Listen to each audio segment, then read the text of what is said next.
everyone for reading Prabhupada LILAMRITA. We are on the chapter 19, where the title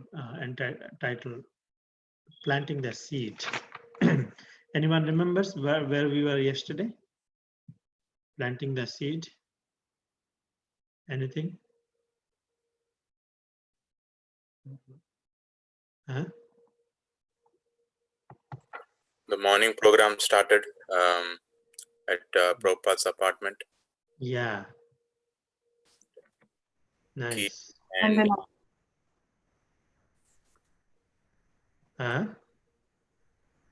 they nicely decorated the apartment. Yes. And not the temple hall. Temple hall. Yeah, temple hall.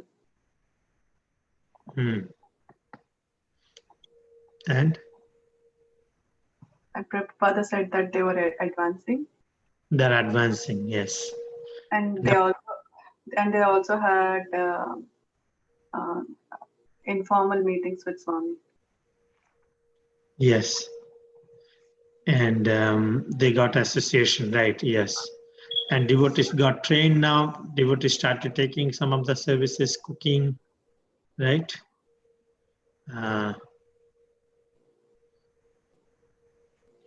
Yeah, I think here we will start. Right? Who is Keith is the lead cook now, and Chuck used to assist. Sometimes he used to assist. And at the noon time, a lot of people started coming to have prasadam, rice, dal, sabji, and everything was being cooked. Here we see the kitchen was stocked with standard Indian spices, right? Fresh chilies, ginger root, everything. No. So we are continuing. While the fine basmati rice boiled to a moist, fluffy white finish and the sabji simmered, the noon cooking would climax with the chawns. Okay. Keith prepared the chawns exactly as Swamiji had shown him. Over the flame, he set a small metal cup, half filled with clarified butter, and then put in cumin seeds. When the seeds turned almost black, he added chilies. And as the chilies blackened, a choking smoke began to pour from the cup. Now the chawns was ready. With his cook's tongs, Keith lifted the cup, its boiling, crackling mixture, fuming like a sorcerer's kettle, and brought it to the edge of the pot of boiling dal. He opened the tight cover slightly. So basically, while reading, everybody's learning how to make dal. Now, dumped the boiling chawns into the dal and with a flick of his wrist, and immediately replaced the lid. Pow! The meeting of the chawns and the dal created an explosion, which was then greeted by cheers from the doorway, signifying that the cooking was now complete. This final operation was so volatile that it once blew the top of the pot to the ceiling with a loud smash. Oh, I didn't know that. Causing minor burns to Keith's hand. Some of the neighbors complained of acrid, penetrating fumes, but the devotees loved it. When the lunch was ready, Swamiji would wash his hands and mouth in the bathroom and come out into the front room, his soft pink-bottomed feet always bare, his saffron dhoti reaching down to his ankles. He would stand by the coffee table, which held the picture of Lord Chaitanya and his associates, while his own associates stood around him against the walls. Keith would bring in a big tray of chapatis stacked by the dozens and place it place it on the floor before the altar table, along with the pots of the rice, dal, and sabji.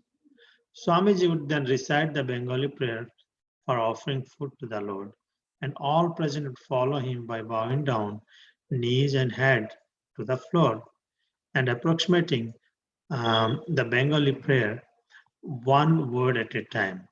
While the steam and mixed aromas drifted up like an offering of incense before the picture of Lord Chaitanya, the Swami's followers bowed their heads to the wooden floor and mumbled the prayers. Prabhupada then sat with his friends eating the same prasadam as they, with the addition of a banana and a metal bowl full of hot milk. He would slice the banana by pushing it downwards against the edge of the bowl, letting the slices fall into the hot milk. Prabhupada's open decree that everyone should eat as much as prasadam as possible created a humorous mood and a family feeling. No one was allowed simply to sit, picking at his food, nibbling politely.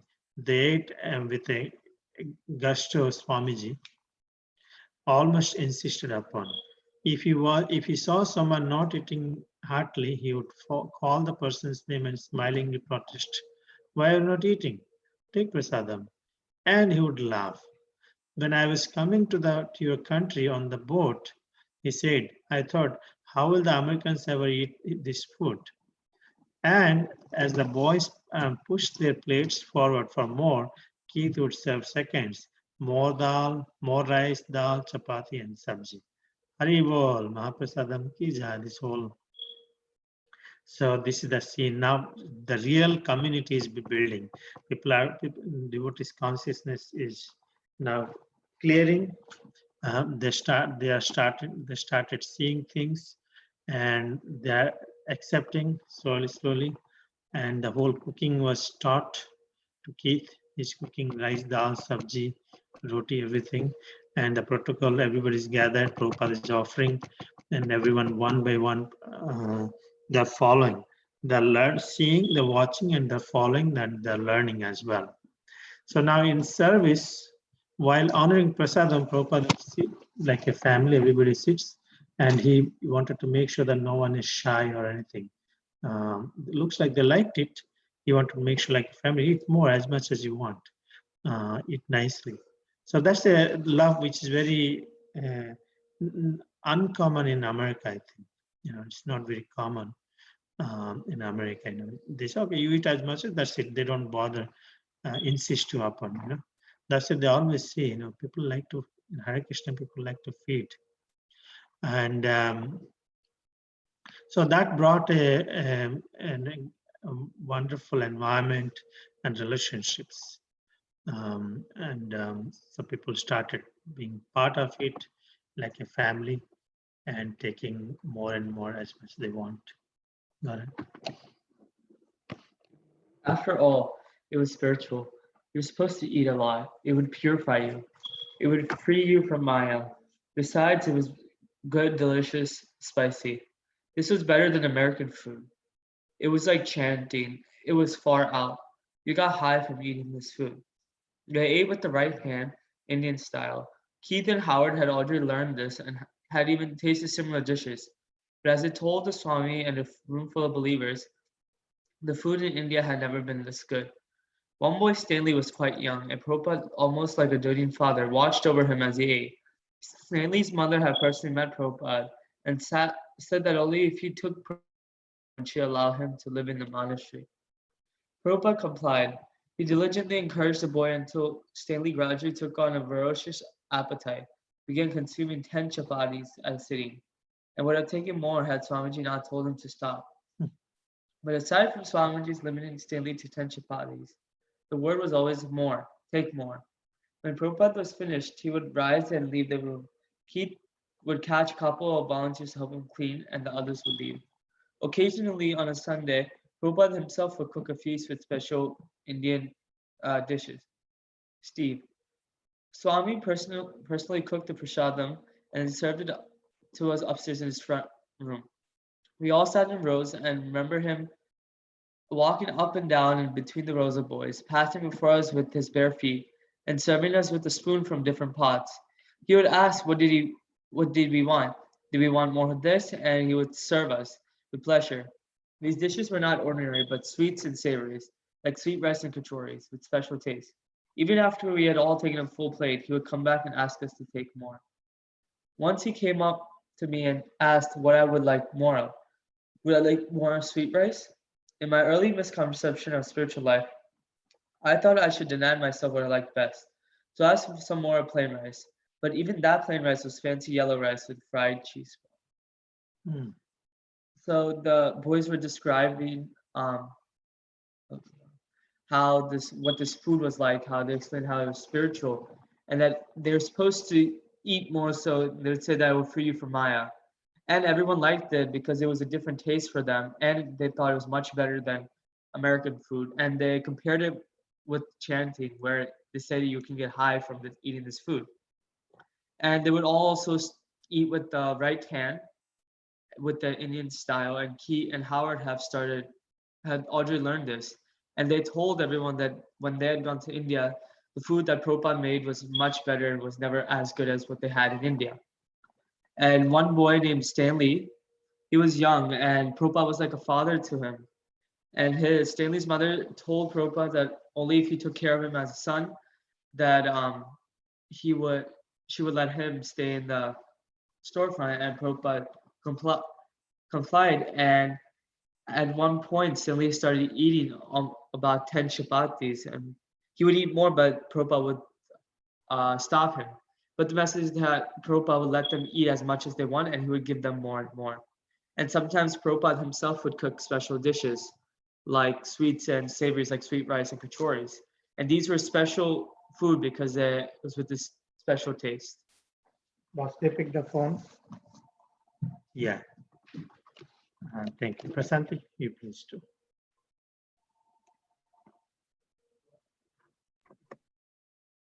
On off nights, his apartment was quiet.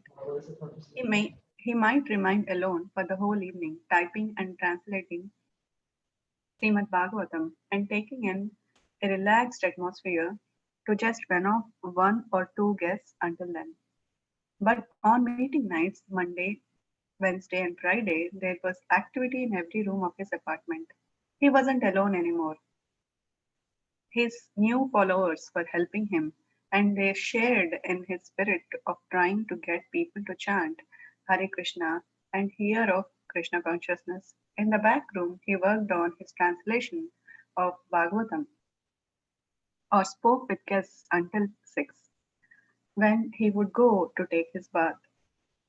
Sometimes he would have to wait until the bathroom was free. He had introduced his young followers to practice of taking 2 baths a day, and now he was sometimes inconvenienced by having to share his bathroom. After his bath, he would come into the front room where his assembled followers would sit around him. He would sit on a mat facing his picture of Panchatattva, and after putting a few drops of water in his left palm from a small metal spoon and bowl, he would rub a lump of Vrindavana clay in a water, making a wet paste. He would then apply the clay markings of Vaishnava Tilaka, dipping into the yellowish paste in his left hand with the ring finger of his right. He would scrape wet clay from his palm, and while looking into a small mirror, which he had deftly between which he held deftly between the thumb and the pinky of his left hand, he would mark a vertical clay strip up his forehead and then trim the clay into 2 parallel lines by placing the little finger of his right hand between his eyebrows and running it upwards past the hairline, clearing a path in the still moist clay. Then he marked 11 other places of his body while the boys sat observing, sometimes asking questions and sometimes speaking their own understanding of Krishna consciousness.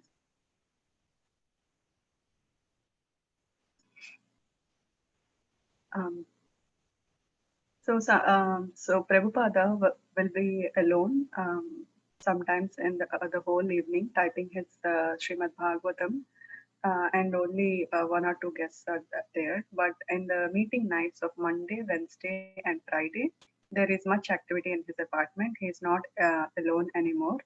And his followers are also trying to support, encourage the movement by telling others to chant Hare Krishna and to hear Krishna consciousness. And and he also taught his followers to take bath 2 times a day, and they started to follow it. So because of that, their bathroom wasn't free sometimes, and young followers are practicing it.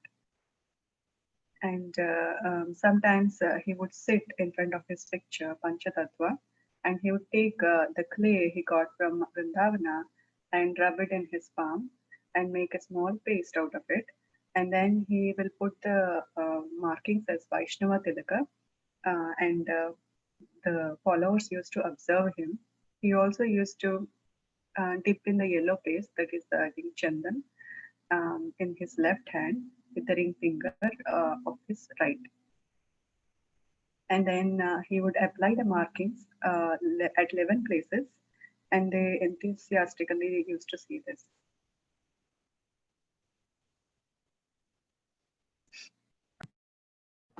Thank you so much. We just, yeah, Nipa. Hare Krishna Prabhu.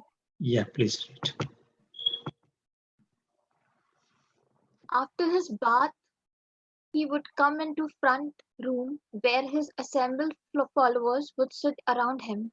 He would sit on a mat facing his picture of Panch Tattva, and after putting a few drops of water in his left arm from a small metal spoon and bowl, he would rub a lump of Vrindavana clay in water, making a wet paste.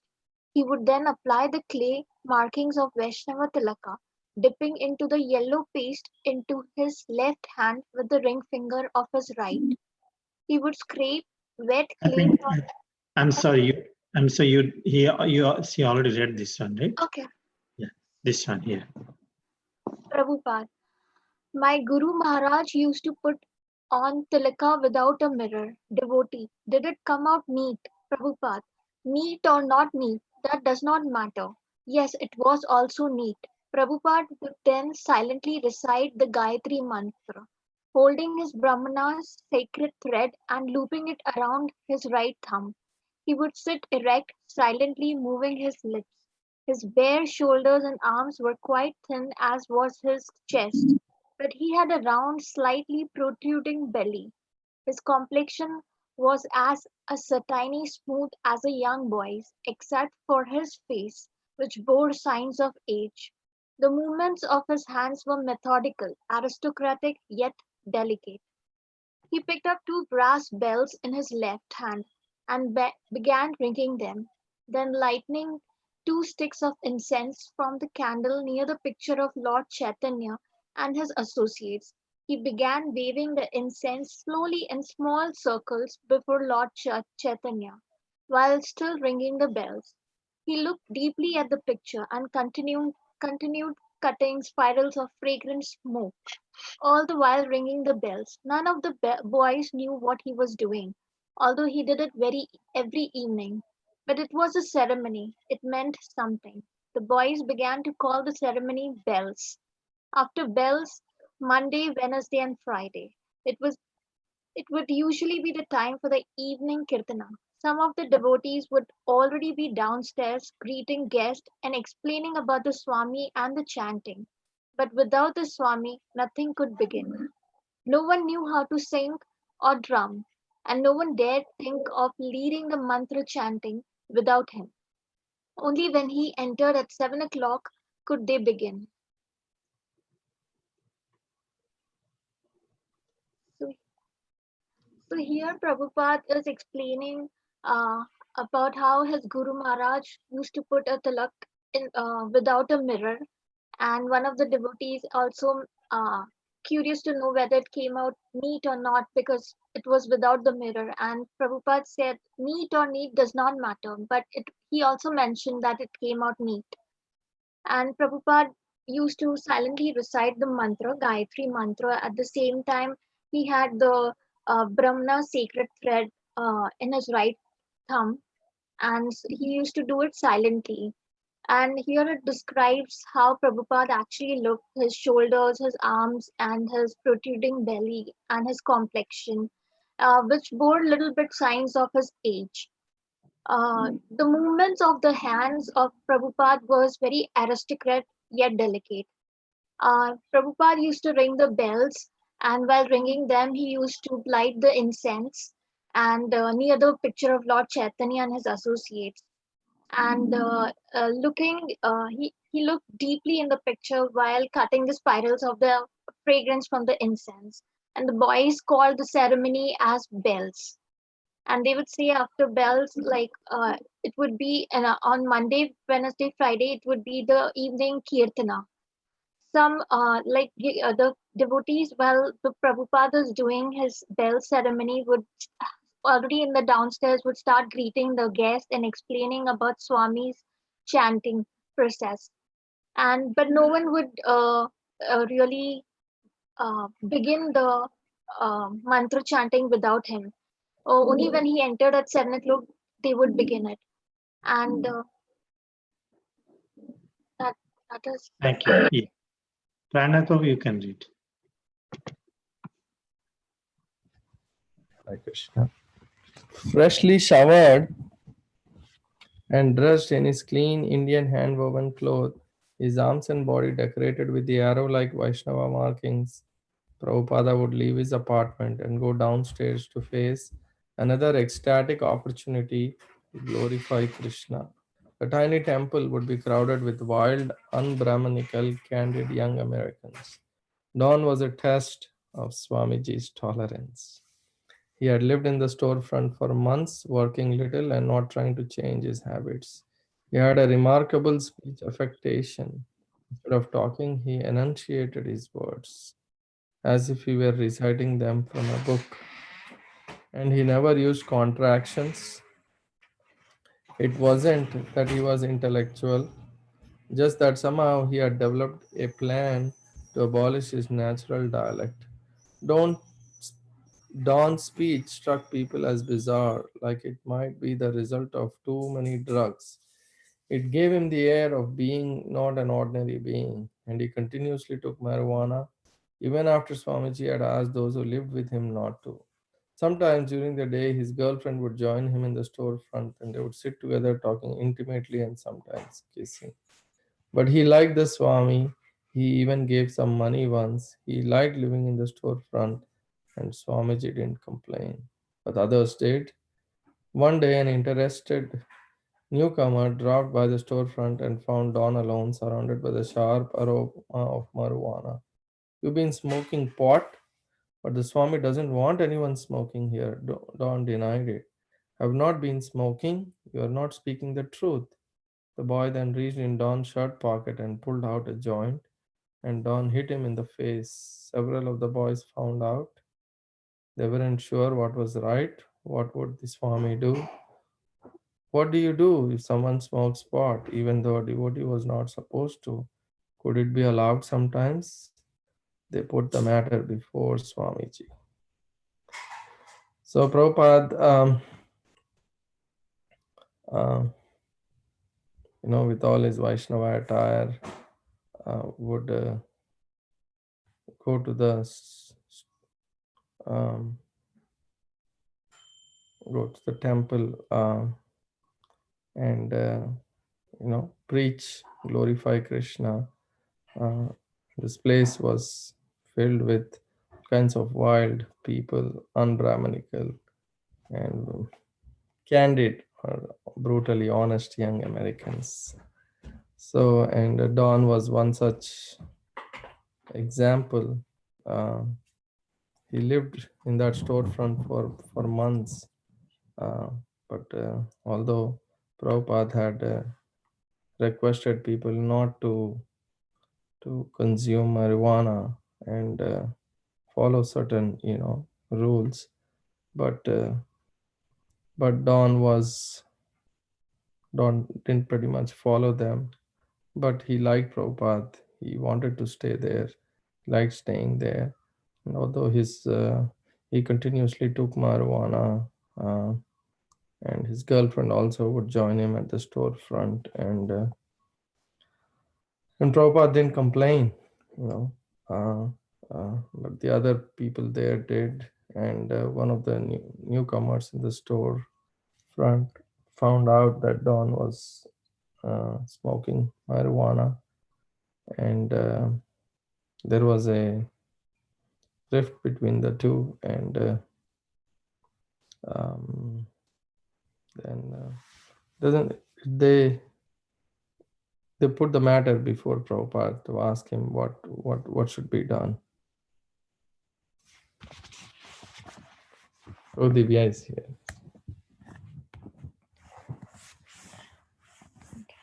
Prabhupada took it very seriously and he was upset, especially about the violence. He hit you? He asked the boy. I will go down myself and kick him in the head. But then Prabhupada thought about it and said that Don should be asked to leave. But Don had already left. The next morning during Swamiji's class, Don appeared at the front door. From his dais, Swamiji looked out at Don with great concern. But his first concern was for ISKCON. Ask him, Prabhupada requested Roy, who sat nearby. If he has marijuana, then he cannot come in. Our society, Prabhupada was like an anxious father, afraid for the life of his infant ISKCON. Roy went to the door and told Don he would have to give up his drugs if he entered, and Don walked away. Raphael was not interested in spiritual discipline. He was a tall young man with long, straight brown hair who, like Don, tried to stay aloof and casual towards Swamiji. When Prabhupada introduced japa and encouraged the boys to chant during the day, Raphael didn't go for it. He said he liked a good kirtana, but he wouldn't chant on beats. One time, Swamiji was locked out of his apartment and the boys had to break the lock. Swamiji asked Raphael to replace it. Days went by. Raphael could sit in the storefront reading, rimbound. He could wander around town, but he couldn't find time to fix the lock. One evening, he dropped by Swami's apartment, opened the lockless door, and made his way to the back room where some boys were sitting, listening to Swamiji speak informally about Krishna consciousness. Suddenly, Raphael spoke up, expressing his doubts and revealing his distracted mind. As for me, he said, I don't know what's happening. I don't know whether a brass band is playing or what the heck is going on. Some of the devotees tensed. He had interrupted their devotional mood. Phil is very candid, Swamiji replied, smiling as if to explain his son's behavior to the others. Raphael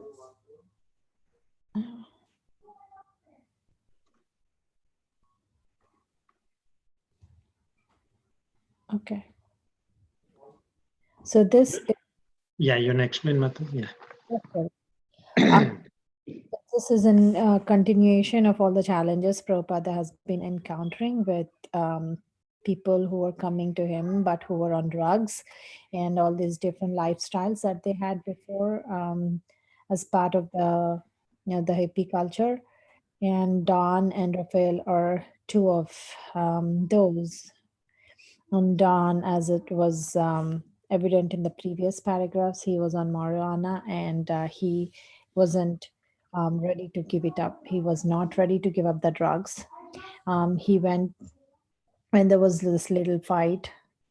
He left and went away, but then next day he came back to Prabhupada, and Prabhupada asked.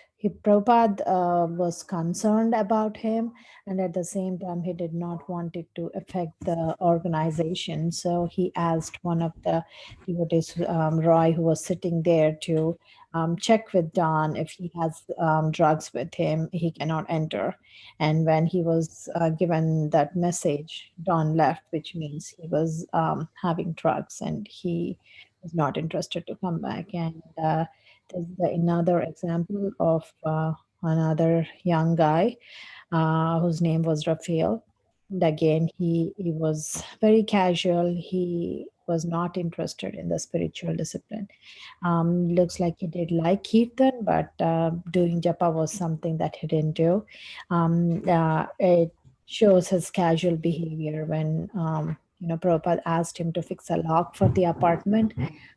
He was not able to find time, whereas he was seen doing other things, which basically shows that he was not interested. And one day he just rushes into Prabhupada's apartment when everyone else is sitting and talking informally, and then just goes on saying that I don't know what's going on here.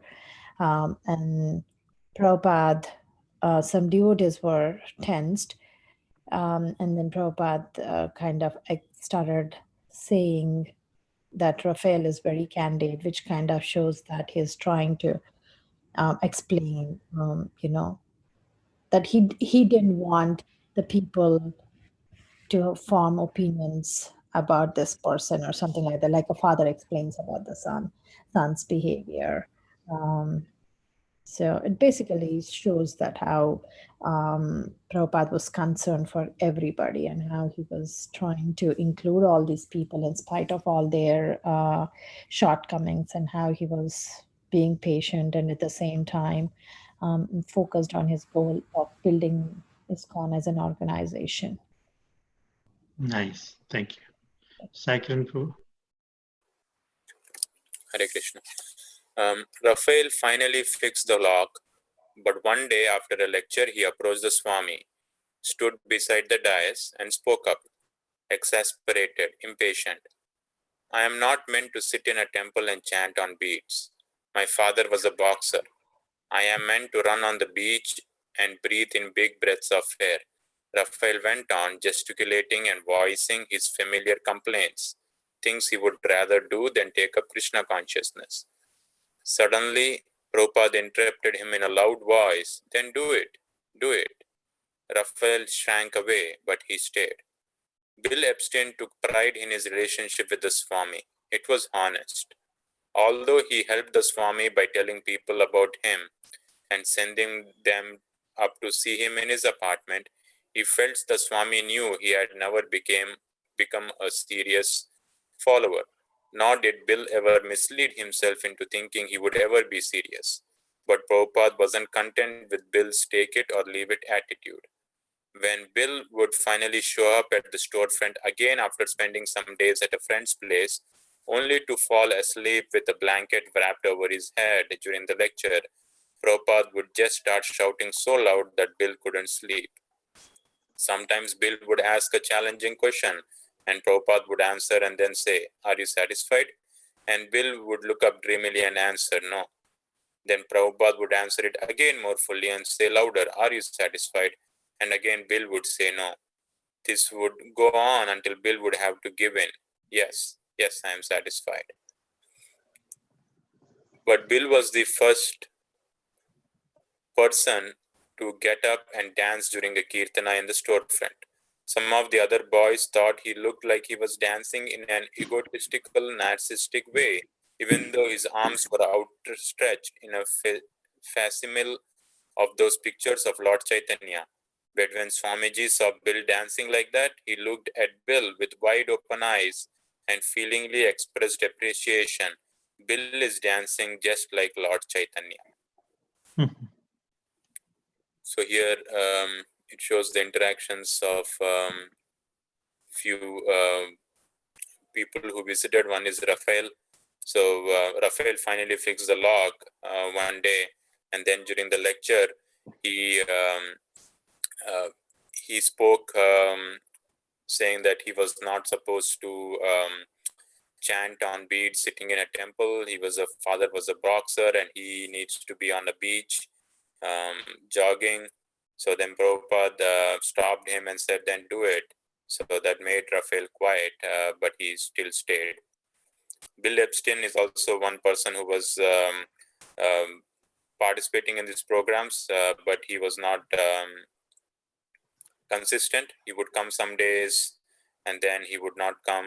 And he felt that Prabhupada thought that he was not a serious follower. And sometimes he would sleep when a lecture is going on. Prabhupada would just speak loudly so that he cannot sleep. And Bill would ask sometimes a challenging question. Prabhupada would answer it and ask him if he is satisfied. Bill would still say no, and this would go on. And after some time, Bill would have to give up and just say that I'm satisfied. But when Kirtan was happening, Bill was the first person who used to dance. He would get up and dance, and he used to like mimic stretching his arms like Lord Chaitanya Mahaprabhu. Sridhari? yeah. Yeah. Go ahead. Done? Yeah, that's it. Yeah. Sridhari or Srikar? Bill sometimes returned from his wanderings with money, and although it was not very much, he would give it to Swamiji. He liked to sleep at the storefront and spend the day on the street, returning for lunch or kirtana or a place to sleep. He used to leave in the morning and go looking for cigarettes on the ground. To Bill, the Swami was part of the hippie movement and had thus earned a place of respect in his eyes as a genuine person. Bill objected when the boys introduced signs of reverential worship towards the Swami, starting with their giving him an elevated seat in the temple. And as the boys who lived with the Swami gradually began to show enthusiasm, competition, and even rivalry among themselves, Bill turned from it in disgust. He allowed that he would go on just helping the Swami in his own way, and he knew that the Swami appreciated whatever he did. So he wanted to leave it at that. Carl Jens had helped Prabhupada in times of need. He had helped with the legal work of incorporating ISKCON, signed the ISKCON charter as a trustee, and even opened his home to Swamiji when David had driven him from the Bowery lot. But those days when he and Eva had shared their apartment with him had created a tension that had never left. He liked the Swami. He respected him as a genuine sannyasi from India, but he did not accept the conclusion of the philosophy. The talk about Krishna and the soul was fine, but the idea of giving up drugs and sex was carrying it a little too far. Now Prabhupada was settled in his new place, and Carl decided that he had done his part to help and was no longer needed. Although he had helped Prabhupada incorporate his International Society for Krishna Consciousness, he didn't want to join it.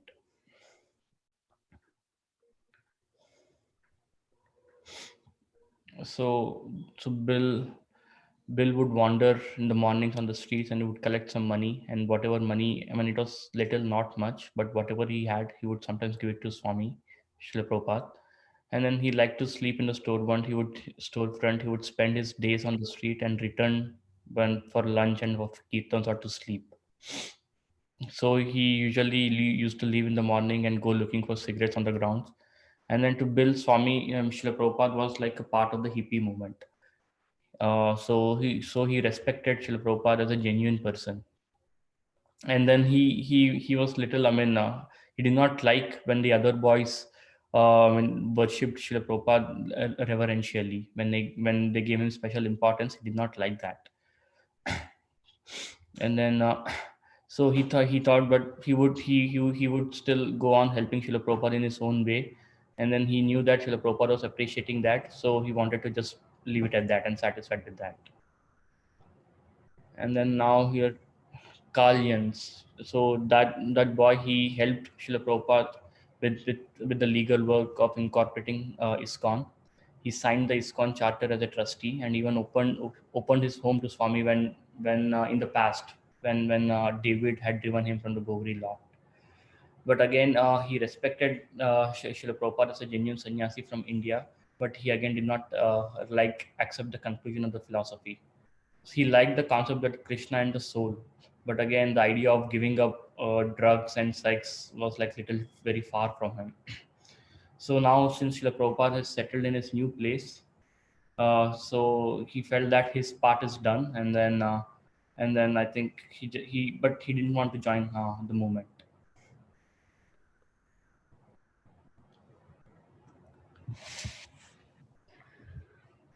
Carl found the Second Avenue Kirtanas too public, not like the more intimate atmosphere he had enjoyed with the Swami on the Bowery.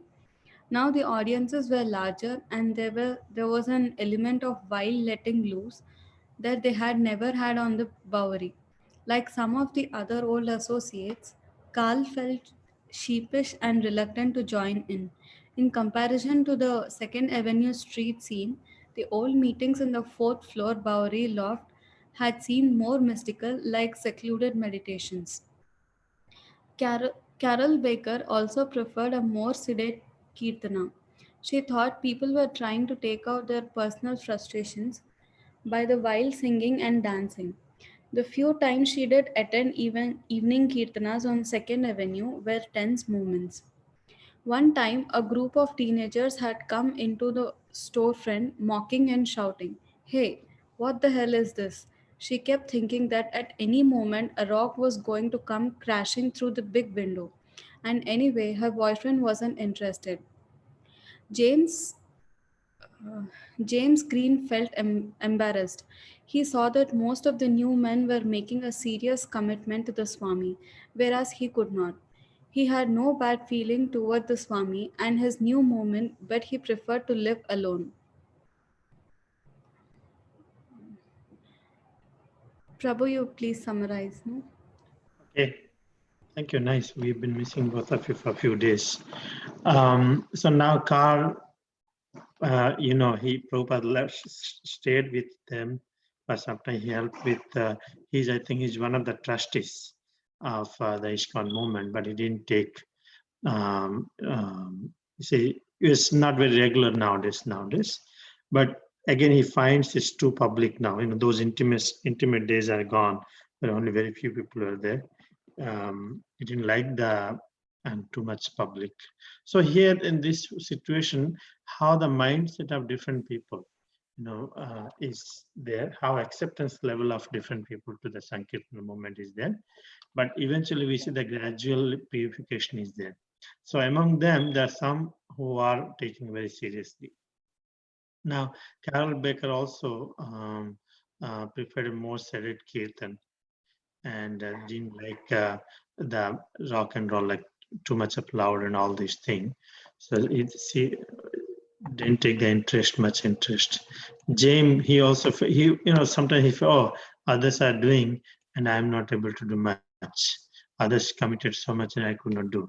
So it's setting the scene of how different kind of people have different mindsets based on their conditioning.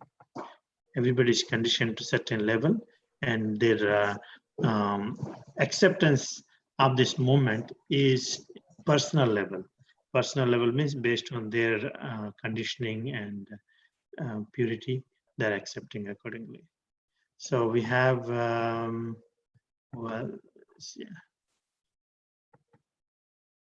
Brajespur, please read. Vision and Project. Okay, after Brajespur, Vision and Pro can read.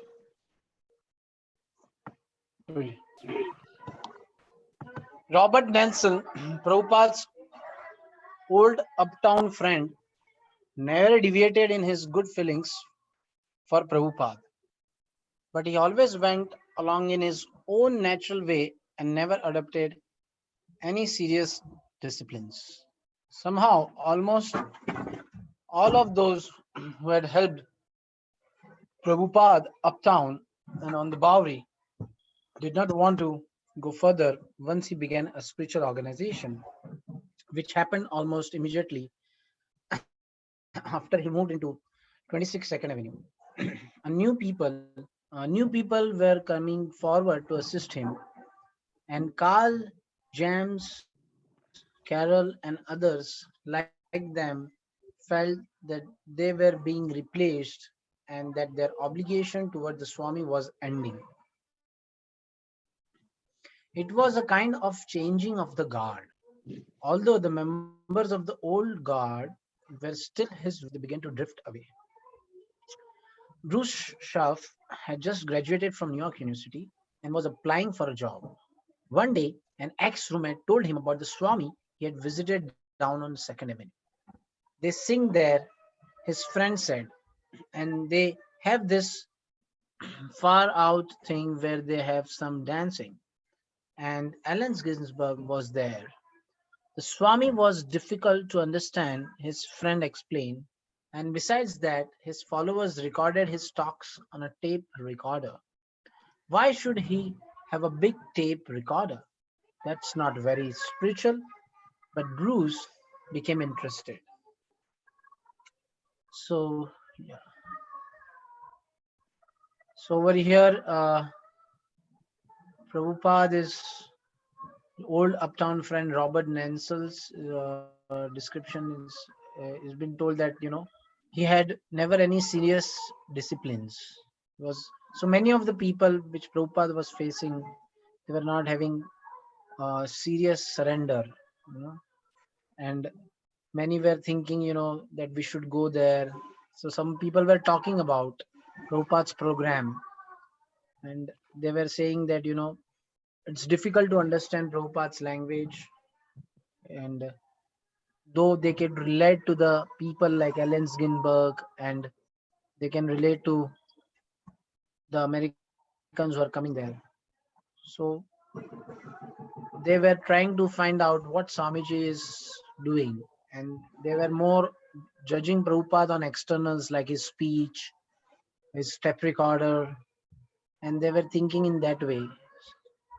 So Prabhupada, we can see here that how Prabhupada, though he was not externally so uh, ready for presenting things, but his pure intentions, his purity was the force.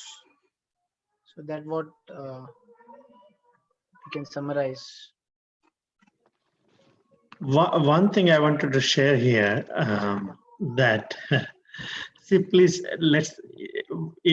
I hope everybody, how at the beginning with so much of difficulty, some people came forward, helped, but the mood of newcomers is coming. Those who took for granted, at the beginning, it depends on how we accept at the beginning, our relationship. If you, whatever the mood impressions we keep with spiritual master, everything that remains. That's what I sense it,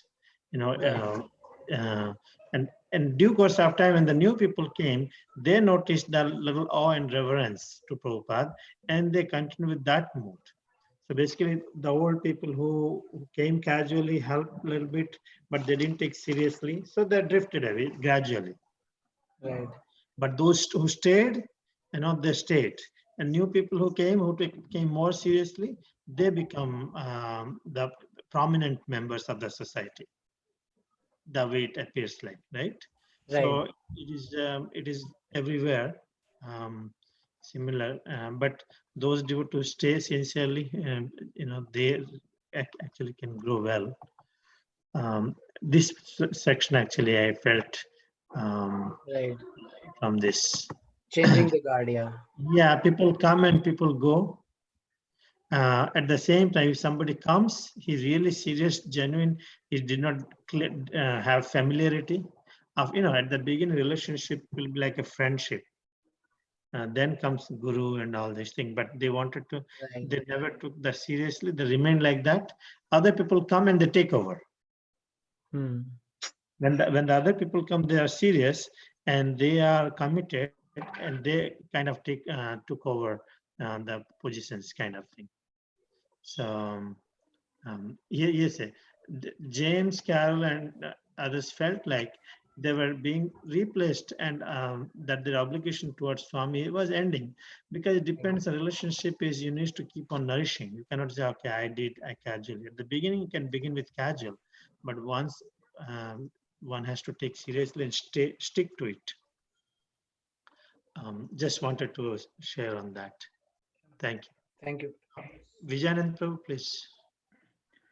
He was already a devotee of Indian culture. 4 years ago, when he was barely 20, Bruce had worked during the summer as a steward abroad, an American freighter, and gone to India. where he had visited temples, bought pictures of Shiva and Ganesha and books on Gandhi, and felt as if he were part of the culture. When he returned to New York University, he read more about India and wrote a paper on Gandhi for his history course. He would eat in Indian restaurants and attend Indian films and musical recitals, and he was reading the Bhagavad Gita. He had given up eating meat. He had plans of returning to India, taking some advanced college courses, and then coming back to America to teach Eastern religions. But in the meantime, he was experimenting the LSD. Um, Chuck Barnett was 18 years old. His divorced mother had recently moved to Greenwich Village, where she was studying psychology at New York University. Chuck had moved out of his mother's apartment to one on 12th Street on the Lower East Side, in the neighborhood of Allen Ginsberg and other hip poets and musicians. He was a progressive jazz flutist who worked with several professional groups in the city. He had been practicing Hatha Yoga for 6 years and had recently been experimenting with LSD. He would have visions of lotuses and concentric circles, but after coming down, he would become more involved than ever in sensuality. A close friend of Chuck's had suddenly gone homosexual that summer and leaving Chuck disgusted and cynical. Someone told Chuck that an Indian Swami was staying downtown on 2nd Avenue, and so he came one day in August to the window of the former Matchless gift store. So this describes about first Bruce. So basically, like Bruce was one. He was already a devotee of Indian culture. The reason being, he went like 4 years before he went to India, and where he visited the temples and bought pictures of the Shiva and Ganesha as well as the books on Gandhi, and he felt like he was already a part of that culture. And after returning to the New York University, like he learned more about India, and he also like wrote a paper on Gandhi for his history course. So he began like eating in Indian restaurants and attending the Indian films and music recitals, and also like he was already reading Bhagavad Gita. So he gave up eating the meat, and he had plans of returning India and taking some advanced college courses and coming back again to America. But in the meantime, he was enjoying with the drugs and all. And there is another narration about Chuck Barnett, who was like 18 years old.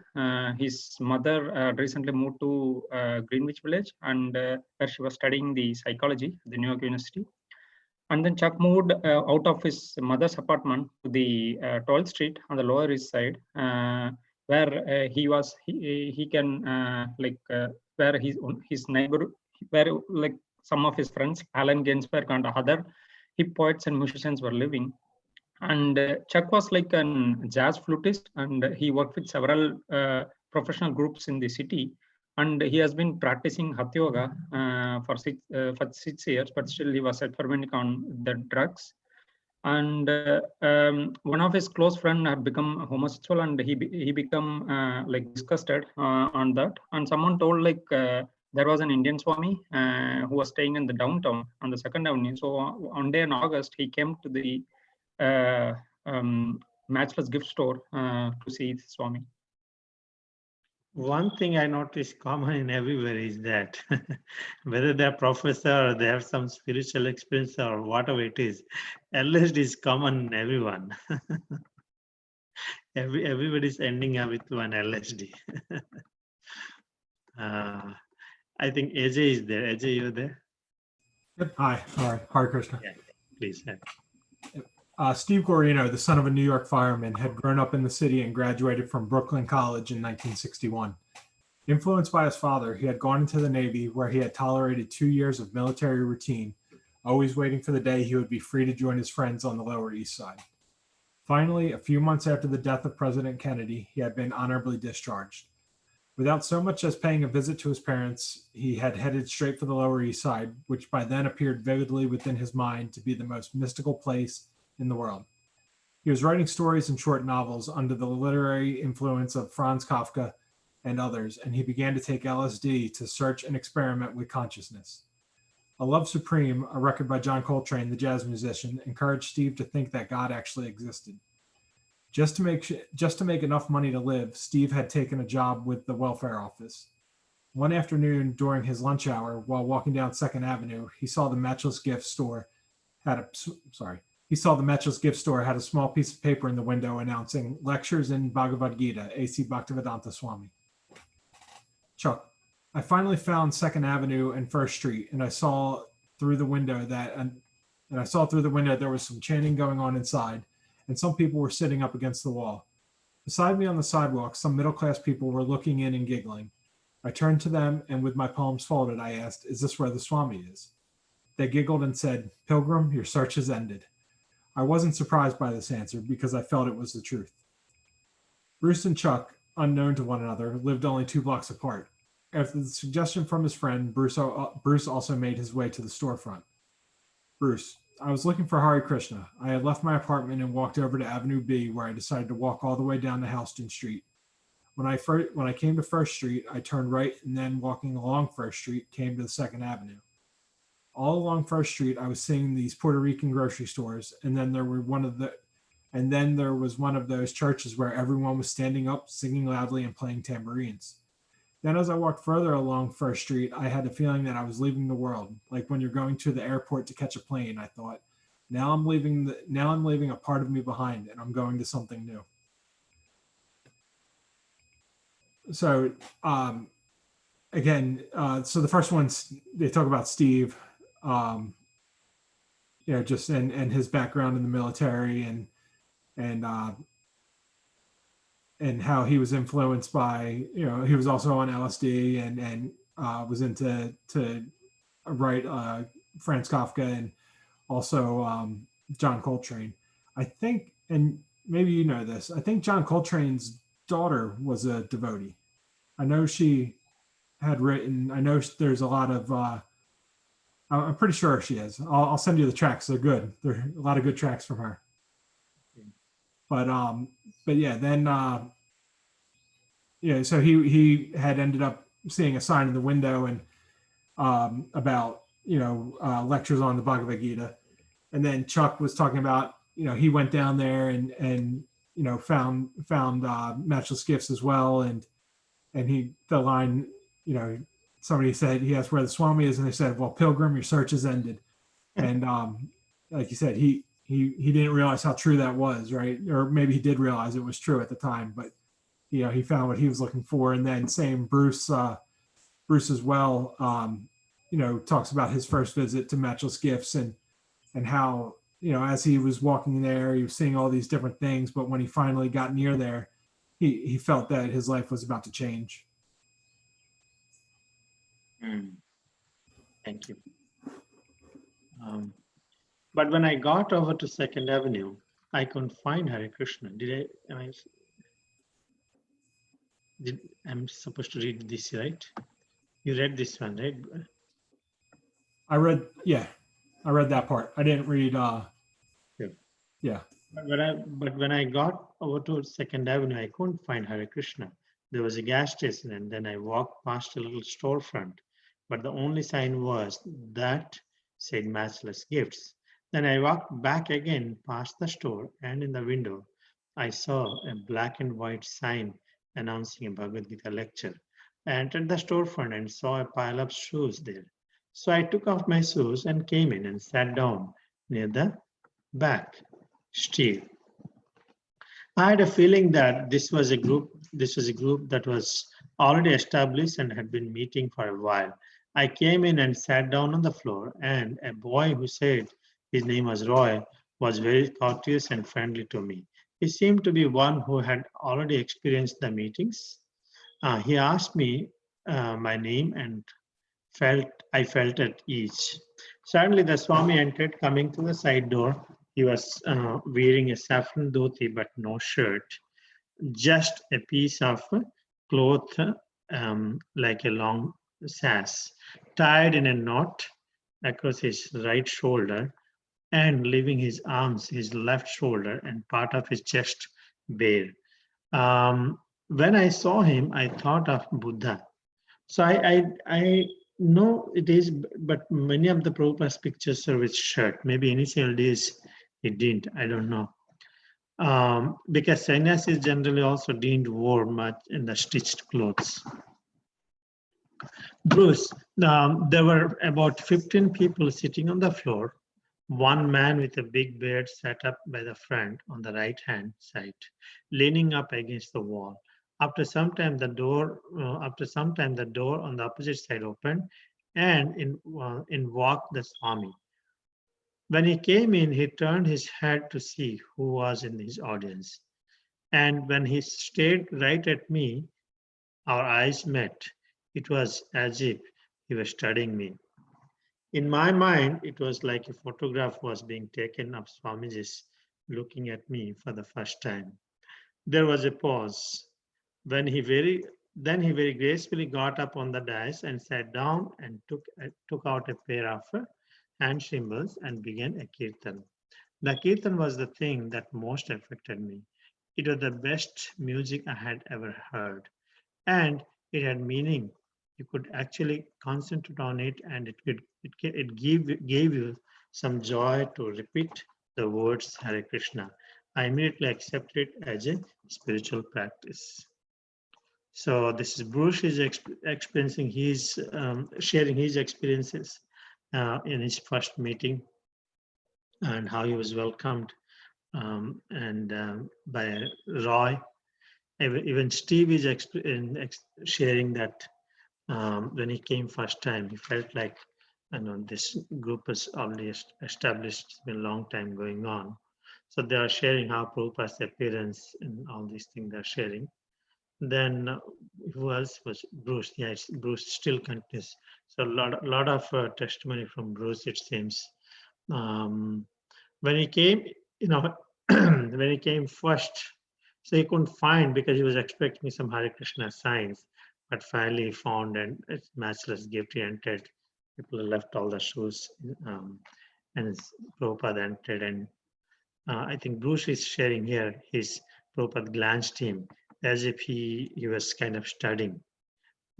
He's a pure devotees. They just by seeing, they will understand the one's inner heart. That's the fact. We cannot. So that way they glance and they study, and they give the knowledge accordingly. One can take. So one more person can read this. Who can present? You can read, please. Check. I entered the storefront, and sitting on a grass mat on the hard floor was a person who seemed at first to be neither male nor female. But when he looked at me, I couldn't even look him straight in the eyes. They were so brilliant and glistering. His skin was golden with rosy cheeks, and he had large ears that framed his face. He had 3 strands of beads, one which was at his neck, one a little longer, and the other down to his chest. He had a long forehead which rose above his shining eyes, and there were many furrows in his brow. His arms were slender and long, his mouth was rich and full, and very dark and red and smiling, and his teeth were brighter than his eyes. He sat in a cross-legged position that I had never seen before in any yoga book and had never seen any yogi perform. It was a sitting posture, but his right foot was crossed over the thigh and brought back beside his left hip, and one knee rested on the other directly in front of him. His very expression and gesture was different from those of any other personality I had ever seen and sensed, and I sensed that they had meanings that I did not know, from a culture and a mood that were completely beyond this world. There was a mole on his side and peculiar callus on his ankle. A round callus similar to what a karate expert develops on his knuckle. He was dressed in his unhemmed cloth, dyed saffron. Everything about him was exotic, and his whole effulgence made him seem to be not even sitting in the room but projected from some other place. He was so brilliant in color that was like a technicolor movie, and yet he was right there. I heard him speaking. He was sitting right there before me, yet it seemed that he I reached out to him, he wouldn't be there. At the same time, seeing him was not an abstract or subtle experience, but an intense presence.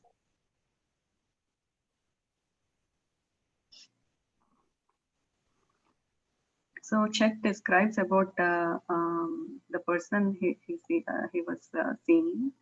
Not sure if it is a dream or he was looking at Prabhupada in real. Yeah, it's Prabhupada.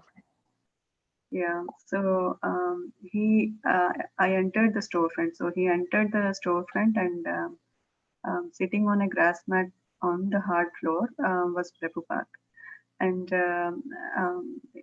And it made a great impression on him. His eyes, he looked straight into his eyes, and they were bright, and he also explains the way he sits, and also he looked in a golden color. His skin is in a golden color, and he's wearing 3 strands of beads, one at the neck, one little longer, and one on the chest. And he's smiling, and his teeth are white, brighter than his eyes. And he's sitting in a cross-legged posture. And he explains that mostly, I think, because he was sitting in that cross-legged posture and chanting for long hours every day, there is a callus on his ankle. Only like karate experts will have that. And he's wearing unhemmed cloth, the cloth that is not stitched or hemmed, and it is dyed in saffron. And he has everything about him looked exotic, and also he has a whole effulgence that projected in the room. He was so brilliant in color, and he compares it with the Technicolor movie. And that was a subtle experience, but an intense presence. And he also says that he felt like even if he reached out to touch him, he wouldn't be there. So for him it sounded like some fantasy or something, and he was very, very impressed by Prabhupada's appearance. One thing I noticed that in America they are very, very detailed when they express. It's so wonderful. They observe everything. Is it culture that they observe so many small things very carefully? Many places I see. Yeah, I'm not that observant. So probably always many of the descriptions we find is very detailed, and that's good. And when we take darshan of Lord Krishna also, it's not that, okay, I see Krishna sitting there, we come back. No, you relish each and every limb of Krishna and his form, his appearance. Very, very beautiful. Anyway, we will any quick comments, questions we have? Anything? It was a nice summary. Yeah, go ahead. I was gonna say, I don't know. I know they mentioned it a couple times, and I came late, so I don't know if how much they talked about Allen Ginsberg. No, not much. That's the time when you came. That's the Allen Ginsberg. Yeah. I don't know if did he take initiation. I don't think he took initiation. No, still well-wisher. But for those that don't know, Allen Ginsberg was a writer and a poet and an activist. He was one of the original. He's sort of like a beat poet, like a beatnik in New York. And just kind of he was a very, very important figure during that era in terms of political debate, his activism, but he was also big in I think taking Krishna consciousness to a much larger audience. He would go on TV and chant, things like that. So just a frame of reference for those who might not know who he is. Right. Yeah. He's. Thank you. Anything else? I think we had a wonderful reading. It's very nice reading we have today. I want to thank everyone. We'll continue tomorrow. Hare Krishna, Srila Prabhupada ki jai, Prabhupada Lilamrita ki jai. Hare Krishna. Jai. Thank you so much. Hare Krishna. Hari Om. Hare Krishna.